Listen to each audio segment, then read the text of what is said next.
L'identifiant probabiliste vise à corriger la problématique de volume que peut avoir l'identifiant déterministe, puisque les taux de connexion des internautes sur un site média ou marchand demeurent relativement modestes.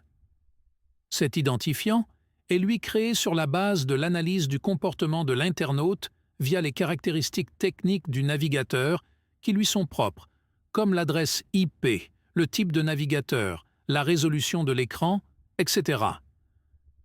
Si un internaute se connecte fréquemment, à la même heure, sur les mêmes sites, et que les caractéristiques du navigateur sont les mêmes, alors on peut estimer que c'est toujours la même personne, et ainsi suivre son comportement.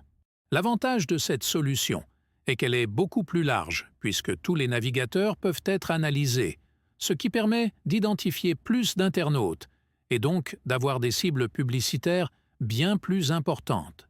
Les inconvénients existent, cependant.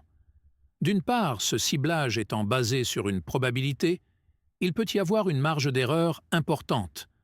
Un annonceur peut ainsi exposer une publicité à une personne qui n'est en réalité pas la bonne. D'autre part, c'est un suivi individuel et comportemental, tout ce qui a été reproché aux cookies tiers. Ce type de ciblage peut s'apparenter au fingerprinting, une méthode de tracking individuel que Google va supprimer dans quelques mois. Il existe donc un véritable défi en matière de privacy et de pérennité. Enfin, cette technologie doit être installée sur le site des éditeurs et des annonceurs, ou chez les intermédiaires publicitaires, et possède un coût relativement important.